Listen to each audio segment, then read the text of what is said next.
Si tu souffres de dépendance affective, eh bien écoute, finalement, le meilleur moyen pour t'en libérer, pour soigner cette dépendance affective, est d'y céder. Arrête de résister et vis pleinement, vis à fond ta dépendance affective. Envoie une vague de messages si tu en as besoin. Demande sans cesse à être rassuré. Cherche sans cesse ce lien pour te nourrir, pour être rassuré. Étouffe l'autre. Vis pleinement ta dépendance affective.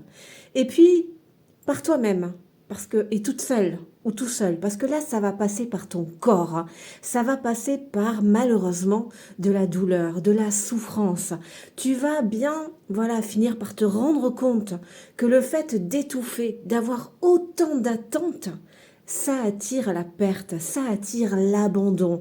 Mais là, la différence, c'est que tu vas le comprendre par le corps, par la souffrance, parce que finalement, c'est terrible à dire, mais c'est bien par là qu'on reçoit nos plus grands enseignements. À partir du moment où on vibre dans le corps, dans la cellule, la souffrance, la perte, le chagrin, la tristesse, enfin toutes ces émotions tellement lourdes, eh bien au bout d'un moment, tu vas comprendre par toi-même, mais par ton corps.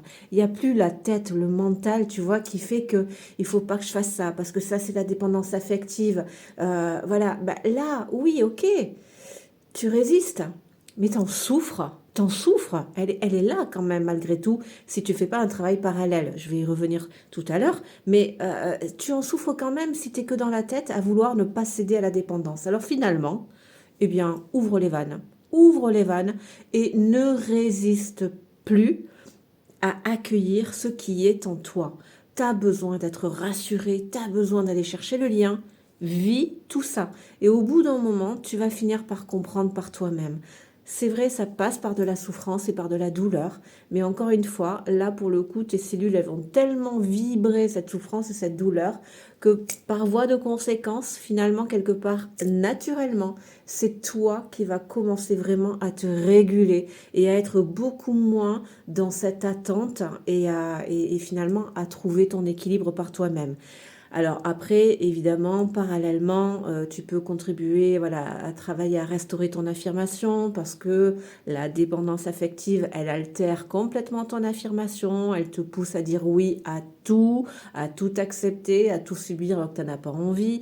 La pratique de l'autonomie aussi, apprendre à faire des choses seule pour apprendre à apprécier ta présence. Tout ça, ce sont des clés, voilà, que tu peux mettre en place parallèlement, mais finalement, vis ta dépendance affective. C'est très important que tu puisses libérer toutes ces charges émotionnelles en fait qui sont refoulées en toi et qui t'empêchent de vivre sereinement. Donc dis-moi, où est-ce que tu en es toi dans cette dépendance affective? Est-ce que tu en souffres et qu'est-ce que tu mets en place peut-être? Est-ce que tu la vis? Est-ce que tu te brides? Enfin, explique-moi ça en commentaire, comment tu vis ta dépendance affective. Et bien sûr, sens-toi libre de t'abonner à mon compte si tu souhaites profiter de mes partages. Tu trouveras hein, sur mon compte sous ma bio, dans la rubrique blessures émotionnelles, plein de vidéos voilà, pour apprendre à restaurer sa sécurité affective, à se libérer hein, de la blessure d'abandon, apprendre à s'aimer. Enfin, tu trouveras plein de vidéos dans ce style-là. Donc, sens-toi libre, l'accès est complètement gratuit, il n'y a aucun piège là-dedans. C'est vraiment pour t'aider que je te partage tous mes contenus. Bien à toi.